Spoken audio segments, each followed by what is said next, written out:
Have you ever explained something perfectly to someone, like they nod and they completely get it, and then 10 minutes later they do the exact opposite? Oh, yeah. I mean, it is the universal frustration.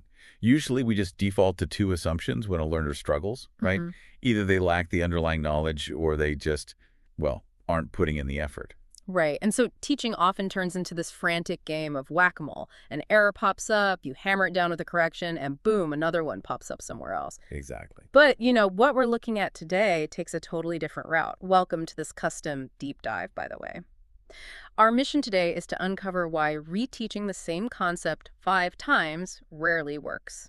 We're looking at some really fascinating sources detailing the Cogni-Enhance Educator training program from Boston City campus, and it's all about fixing the underlying machinery of how learners actually think.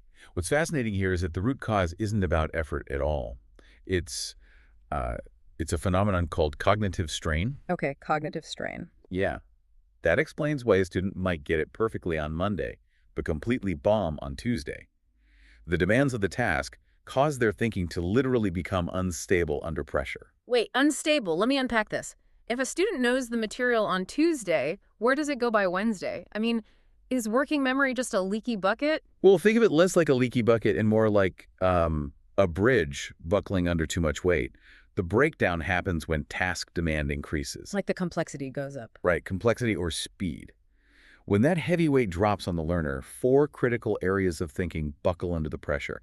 First is attention, so the input system. Under pressure, they just start missing key details. Second is processing, which is your working memory trying to hold on to multiple steps at once. Okay, so that's where I lose track of a math problem midway through. But what about the other two pillars? So the third is control, which is how we manage impulses. Hmm. When control gives out, people start rushing, just randomly guessing to escape the pressure. Oh, wow. Yeah, definitely guilty of that. We all are. And the fourth is self-monitoring, so basically checking your own work. If the task demand is too high, one of those four pillars snaps. And then a whole cascade of errors follows. But rather than waiting for the test to see the failure, how do we catch that breakdown in real time? So that's exactly what the Cogni-Enhance program tackles. Here's where it gets really interesting. It trains educators to intervene before the error happens, right when thinking begins to slip.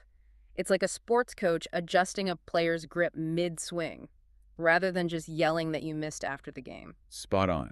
And practically speaking, it's a 12-week short learning program, or SLP, and there are no formal academic entry requirements to get started. Oh, that's great. So how is it structured over those 12 weeks? It progresses very systematically. Mm-hmm. So weeks 1 through 5 focus on building foundations. Weeks 6 through 10 tackle managing increasing demand. And then weeks 11 and 12 are all about developing independence. Okay, and for the logistics, I saw it's totally accessible. Yeah, it's 100% online, or teachers can access it via 50 support centers nationwide.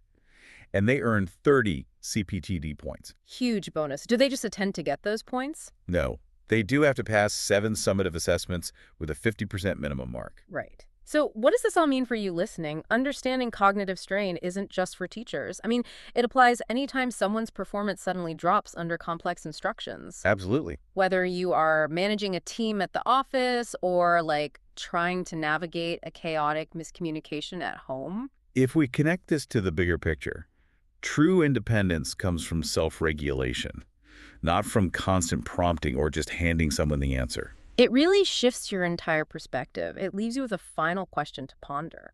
If our default assumption about repeated mistakes, that the person simply isn't trying hard enough, is fundamentally wrong, how much time do we waste in our own lives punishing the symptom instead of relieving the cognitive strain?